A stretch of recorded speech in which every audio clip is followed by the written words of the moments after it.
누가복음 9장 18절에서 27절까지 18절로 27절까지 한 절씩 교독하겠습니다.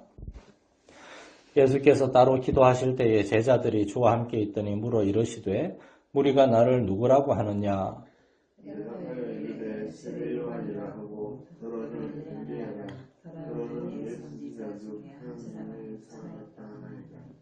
예수께서 이르시되 너희는 나를 누구라 하느냐? 베드로가 대답하여 이르되 하나님의 그리스도시니이다 하니 이르시되 인자가 많은 고난을 받고 장로들과 대제사장들과 서기관들에게 버림받아 죽임을 당하고 제3일에 살아나야 하리라 하시고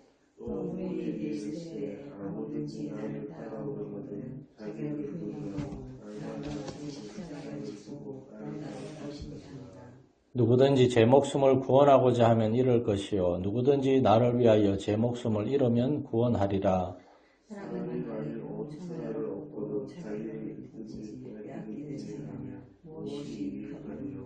누구든지 나와 내 말을 부끄러워하면 인자도 자기와 아버지의 거룩한 천사들의 영광으로 올 때에 그 사람을 부끄러워하리라. 내가 참으로 너희에게 이르노니 여기서 있는 사람 중에 죽기 전에 하나님의 나라를 볼 자들도 있느니라. 아멘. 유명한 베드로의 신앙 고백입니다. 누가는 예수님의 말씀을 그렇게 길게 기록하지 않았습니다. 예수님의 행적을 주로 많이 기록했어요. 그런데 이 베드로의 신앙 고백과 그에 이은 예수님의 그 십자가의 메시지는 아주 자세하게 기록하고 있는 것을 우리가 볼 수가 있습니다. 이 신앙 고백이라고 하는 것, 신앙 고백이라는 것이 기독교에서는 아주 중요합니다. 신앙 고백이란 다른 말로 하면은 내가 예수님을 믿는 내용입니다. 믿는다고 하는 것은 추상적인 개념이에요. 예수님을 믿습니다. 하나님을 믿습니다. 그런데 그렇게 말로만 하는 게 중요한 게 아니고 무엇을 믿는가 우리 자신이 정확히 알고 있어야 됩니다. 예수님은 제자들에게 질문을 하셨습니다. 무리가 나를 누구라고 하느냐? 사람들이 막 예수님에 대해서 얘기하는 걸 얘기합니다. 그러자 제자들에게 물으셨습니다. 그러면 너희는 나를 누구라고 하느냐? 베드로가 대답하기를 하나님의 그리스도십니다. 이 구절을 이제 마태복음 16장에서는 좀 더 자세하게 기록을 했죠. 저는 그리스도시요 하나님의 아들이십니다. 베드로가 이 대답을 했어요. 그러니까 베드로는 예수님에 대해서 예수님은 구약 성경에 예언된 그리스도 우리의 구원자시고 그리고 하나님의 아들이시다. 베드로는 그렇게 지성적인 사람은 아니었던 것 같아요. 그러나 베드로는 아주 직관적이고 통찰력이 있는 사람이었습니다. 이런 사람들은 실수가 많지만 아주 적극적이고 그리고 이런 사람들이 리더가 많이 돼요. 아주 계산 많이 하고 빌립처럼 가룟유다처럼 아주 똑똑하고 이렇게 따지기 좋아하는 사람들은 리더가 잘 안 됩니다. 그래서 베드로는 예수님의 제자 중에서 수제자가 됐는데 예수님이 질문하면 언제나 베드로가 제일 먼저 대답해요.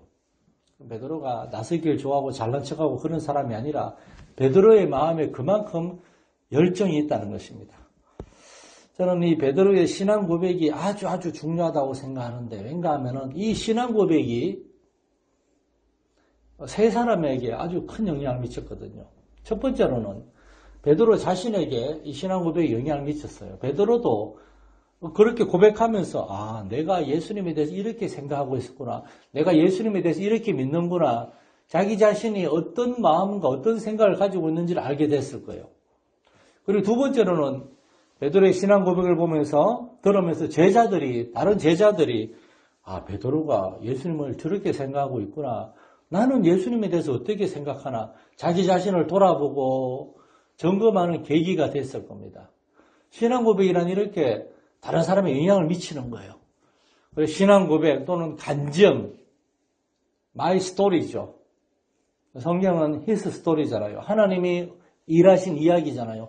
우리가 예수님에 대해서 어떤 경험을 가지고 있고 어떤 마음을 가지고 있는가에 대한 우리의 스토리.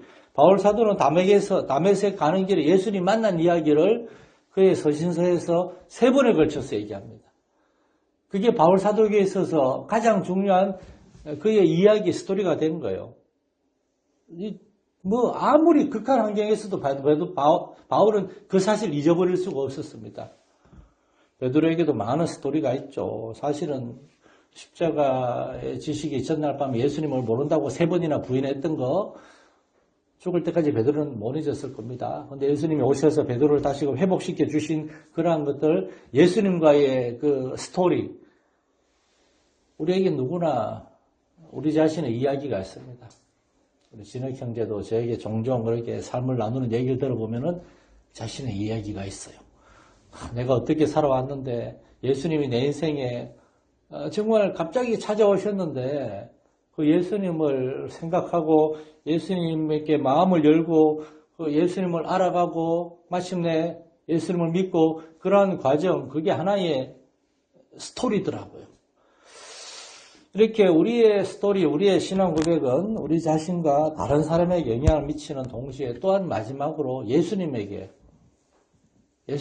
큰 영향을 미칩니다. 베드로의 이야기를 듣고 마태복음에 보면 예수님이 아주 기뻐하셨다라고 되어 있어요. 그리고 난 다음에 십자가 메시지가 시작됩니다. 아, 베드로의 신앙 고백을 보니까 나의 제자들이 나에 대해서 이러한 믿음과 이러한 지식을 갖고 있구나. 그렇다면은 이제 이들에게 단단한 음식, 어려운 이야기, 아주 깊고 어렵고 어떻게 보면 받아들이기 힘든 이야기를 듣고 많은 제자들이 떠나갔어요. 베드로도 처음에 그 이야기를 듣고 예수님 그래서는 안 됩니다 라고 막 예수님한테 따지다가 예수님한테 사탄아 물러가라 뭐 그런 혼돈하고 그랬죠. 제자들도 이해가 안 됐거든요. 아니 왜 예수님이 하나님의 아들이고 그리스도신데 왜 예루살렘 올라가서 죽임 당하시는가? 그러면 안 됩니다. 받아들이지 못했어요. 그 이후로 과정이 있었어요. 예수님에 대해서 고민하고 생각하고 시험에도 들고.